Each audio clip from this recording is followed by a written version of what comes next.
Hi all, Rick here.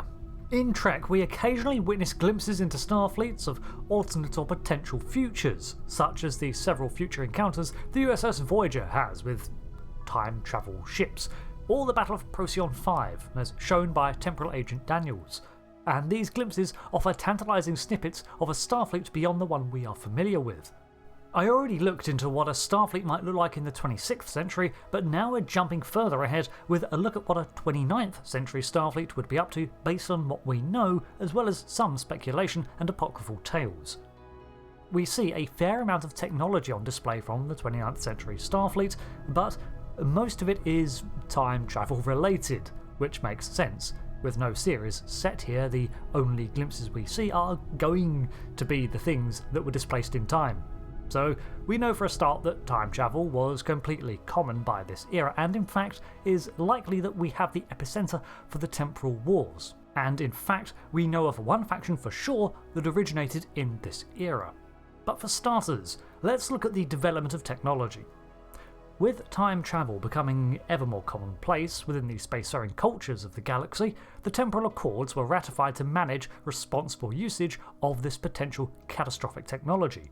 Essentially, these rules prioritised non-interference and the denial of deliberate usage of temporal effects to change history. Basically a temporal prime directive for the wider galactic community. These were signed at the World of New Khitomer in 2769 by numerous delegates, honestly the majority of time travel capable powers. However, there were of course disagreements with this, as some factions saw no issue with changing things around for a variety of reasons. In response to this, Starfleet evolved its Department of Temporal Investigations and joined it with multiple other organisations into the Temporal Integrity Commission, and dedicated an entire branch of Starfleet to upholding this timeline.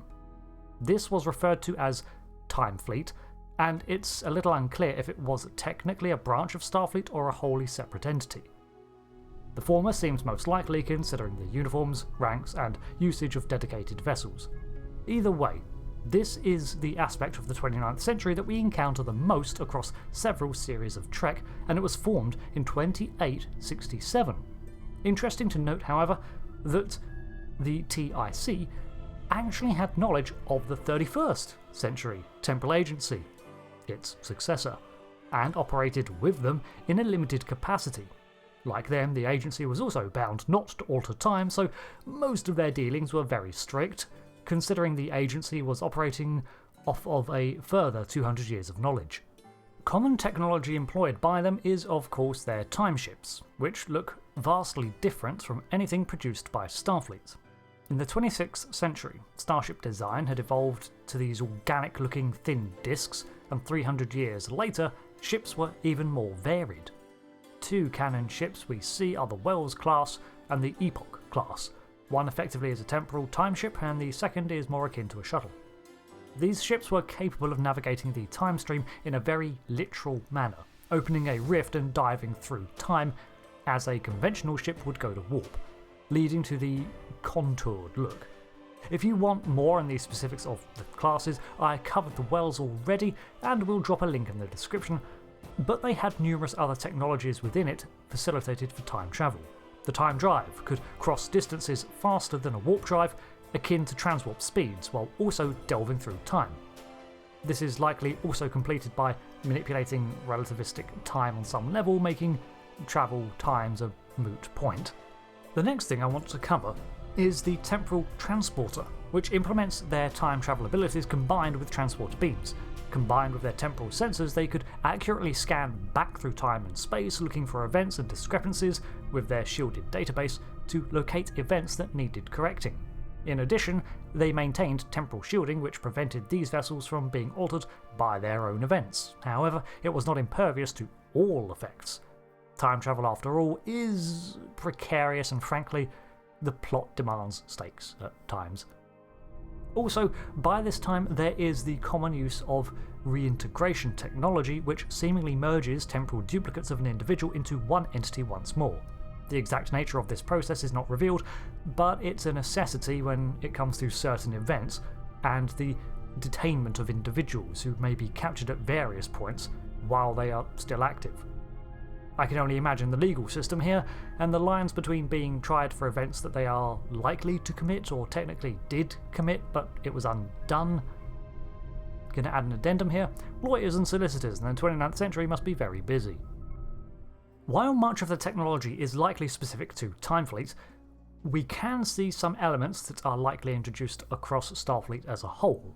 For example, the Wells class has been seen firing numerous energy weapons from its banks, from phasers to disruptors and even anti-proton beams. This suggests that by this era, the Starfleet phaser has been developed or incorporated into an array that can change to a multiple of functions. Their hull plating too has this pearlescent effect, which may be the result of some temporal plating, but it's worth noting that 200 years later, entire vessels were being constructed out of programmable matter, so it's likely that this implementation as a construction method dates at least this far back, and I wouldn't be surprised to see ships' entire hull structure being programmable matter over a skeleton. Holomatrix technology was incredibly advanced by this stage too, with even small projectors containing as much information and display potential as an entire 24th century holodeck. Such devices included the Doctor's mobile emitter, which is an unfortunate piece of temporal contamination that the Timefleet seems happy to ignore. Perhaps they deem it a necessity to the timeline. Perhaps because replicating the device was beyond Starfleet, and even when they did finally create their own, they could only support rudimentary programs. The temporal drive seems to render warp drive obsolete, but it's unlikely every Federation vessel had access to one. Therefore, warp drive was still in operation, but speeds in excess of 9.9 were common, and the fact transwarp was considered the norm. Even their shuttle-sized vessels like the Aeon could cruise at warp 9.97, and this was launched in 2825. Additionally, the Federation by this time had constructed its own transwarp network, based on the Borg's, so practically had complete access to any point of the Milky Way galaxy. The majority of the 29th century, from what we know, was dictated by the temporal wars, but as a time travel based war, it's very hard to track events that were in constant shift. We know that belligerents included the Nakul, a faction of Romulans, the Sphere Builders, and more. The Nakul are the only ones canonically attributed to the 29th century, however. The Nakul themselves opposed the Temporal Accords as they lost their homeworld to the machinations of a threat from another century. But the Accords prevented them from going back and undoing this, as it was one of the cataclysmic events that highlighted the need for the Accords in the first place. Their stance on the matter was hardly unique, as a major dissenting argument was that the Accords only upheld a timeline that benefited those in favour of it, and prevented those who could have it better from doing so. Apocrypha also highlights the Krenim as outspoken antagonists of the Accords, and their development of temporal weapons like the time trap chronophage in canon seems to support this. Timefleet observed and dispatched agents to deal with any alterations created, however their efforts were not 100% successful. As long as the timeline persisted with intolerable parameters, some deviation was permitted, as creating an unaltered continual strand is unrealistic. We see this unfold in Strange New Worlds, where a 29th century officer leaves his mission to La'an and a follow-up visit from a separate officer to debrief her. We learn from this episode that the timeline has indeed shifted, with the eugenics war being postponed into the Third World War, but apparently it still results in a mostly compatible timeline. We do know that the Federation did not consider itself actually at war during this time, but in a state of temporal Cold War, at least initially. The temporal wars themselves only escalated in the following century, but again with time travel war, it's hard to pin down dates. The Federation at large, however, was pretty much done with exploring the Milky Way, and had now resorted to becoming more focused on maintaining the status quo, not just in time travel, but across the board. Their goal was to effectively unify. By this time, the Federation was approaching its most prosperous and largest population. In canon, we know that the Romulans and Klingon Empire both joined the UFP. The Romulan unification, and Agent Daniels can attest to this.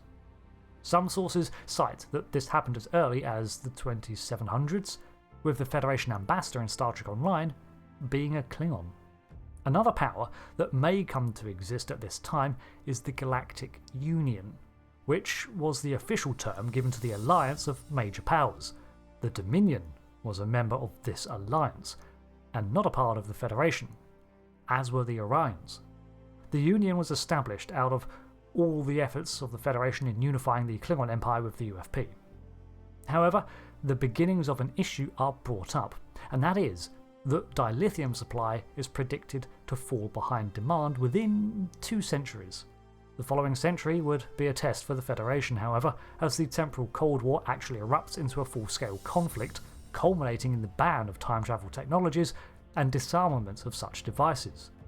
Following this, the burn occurs, leading to even more hardship down the line before we rejoin witnessed events with the 32nd century. So overall, this pretty much covers what we know of the 29th century version of Starfleet. As always, this is only a potential outcome, as time is in flux, and until we get an extended look here, nothing is definitive. I've been Rick. See you next time for another video. Until then, goodbye.